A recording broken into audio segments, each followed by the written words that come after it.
Hi guys, it's Paul Myers, a licensed counselor, owner, and lead therapist of Intentional Counseling. We're a group practice in Frisco, Texas. We specialize in mental health, and I'm going to cover a quick video over like marriage meetings, things you can do to help your marriage, and it's just like a healthy communication with some structure that I find really helpful. I'm not the originator of this. This is a lot of research going into this. But really relevant stuff, and I find that all my clients that have done this actually felt more connected, more on the same page, more unified, and it's just really helpful across the board. So what we'll do, we'll cover it real quick. The marriage meeting has four parts to it, four sections to it. It's really crucial that when you're setting up the meeting, it really doesn't matter who sets up the meeting. It's just, you just want the meeting to happen. So it doesn't really matter who's responsible to make sure the meeting occurs. We just want it to occur. Otherwise you can fight over who's having to always be the person pushing for the meeting. It's not supposed to be that. It's supposed to be just a tool that you use. You can do it whenever. I recommend weekly if you can. But the least vocal person should be kind of the person to go first and talk. So in every couple, one person is less vocal. That person starts the meeting and gets to kind of decide when you move to the next step. So there's four parts. The first part's appreciation. So we start the meeting off very positive. So hey, here's what you're doing well. Here's positives for the week that really make it to where the meeting is breathing life into your relationship. Starts off good.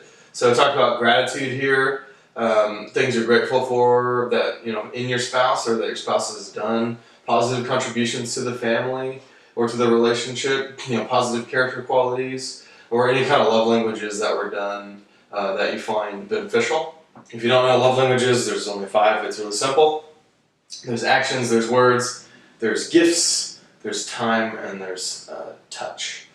So those are the love languages. Any of those are good and never a bad thing. But each person's going to get a chance to go. So the least vocal person starts. Hey, here's what I really appreciated about you. And then they'll let the other person go as well. So they both get to share, which is awesome. Once they're done with that, they'll move on to part 2.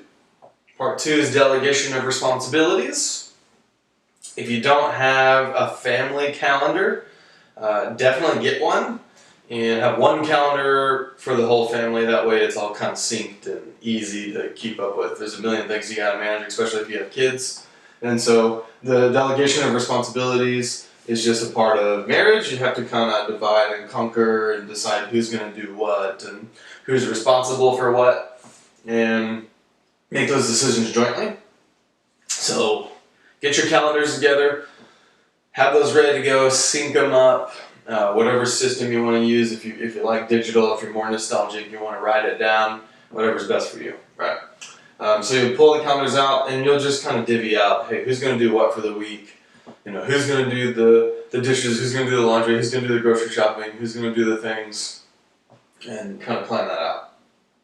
And then you also kind of plan out, one-off stuff on your calendar that is not ongoing, but important, and stick those in there. Make sure everyone's on the same page with that. And just getting organized in your life, which makes things go a lot smoother, and you'll feel unified as a team.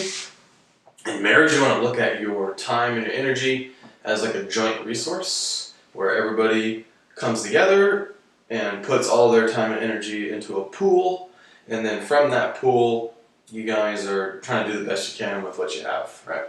If you have young kids, usually you don't have enough time to do everything, but you do as much as you can with the time you do have, and be okay with not getting it all done. That's okay. Cut yourself some slack. Next part to the meeting is a positive outing. You want to plan something positive. So it could be a number of things. It could be a vacation that you go on. It could be a date night. It could be time to relax and do nothing. It could be a hobby night or a social outing with friends or a double date or have friends over or have family over. Just something positive that you can look forward to, that you have on your calendar. If you always have something positive on your calendar, to keep you, going and positive, looking forward to that, it just kind of helps break up the monotony of life. So you're not just waking up and taking care of responsibilities and going to bed and that's it, right? So it's a good thing to kind of enjoy your life and balance out some positives, and it also helps you guys feel a little bit more unified and a little bit more hope. So then the last thing is the negative. So we're going to address one problem. One problem is the max. So we want to stay on topic with this. I see this a lot where couples will bring up a problem and then that brings up 15 other problems, and they can't ever make progress on anything because we're too busy dealing with all these problems that keep coming up. So just pick one problem, decide on what that problem is. It doesn't really matter who shares the problem. Hey, this is a problem that I've been having. Maybe the next week the other person could share a problem they're having, so it's fair, right? But address one problem. It doesn't necessarily have to be a problem in the marriage. It could just be any problem. Although I will say if you have a marriage problem, address that one first, just because marriage is such a high priority. It's the highest priority, second to God, actually. So address one problem, pre-decide what that problem is together before you dive into it. Stay on topic with that problem, don't deviate onto other problems. And then really concentrate on solutions. Don't just complain, concentrate on how to solve it. What are you going to do about it? How are you going to fix it? What will you do differently in the future? What's that plan of action to change it? Rather than just complaining or criticizing, okay? What we found is because there's a positive, we're starting off so positive that when we get to this, people are way more receptive and way more open to handle addressing a problem, and they don't get so frustrated or flustered, and it doesn't escalate as fast.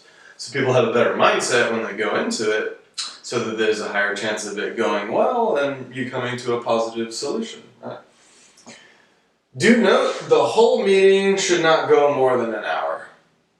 So that helps too, because if you run out of time, it kind of limits how much time you could spend arguing at the end, and there's a cutoff, so you can't just argue for a really long time. So it's just kind of helps put a cap on how long the meeting can last. So you want to go through it pretty quickly. And yeah, that's pretty much it. Super helpful. Had a lot of clients tell me when I share this with them. I've had them say that they'll come back to me later and say, "Hey, whenever you shared that, it looked really cheesy," and I was thinking in my head, "Man, that's so cheesy. I'm not doing that." But then when they do, they get the benefits of it, and they're like, "Wow, that's actually really helpful." So I've got a lot of positive feedback about these meetings in particular. If you can get past the structure of it and get over that and really just try it and see how beneficial it really is.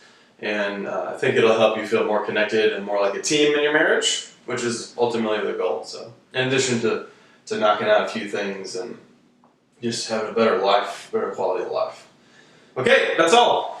If you have any questions, leave your comments below. Would love to hear from you. As always, subscribe. That helps us grow, and the more we grow, the more people we help, which is always a good thing. If you haven't done therapy, definitely go to our website, intentional-counseling.com. And either myself or a trained therapist will be happy to help you in person if you live in Texas area, or if you want to meet through telehealth, if you don't live near the Dallas Metroplex, we can always do that as well virtually. All right, guys. Until next time, take care.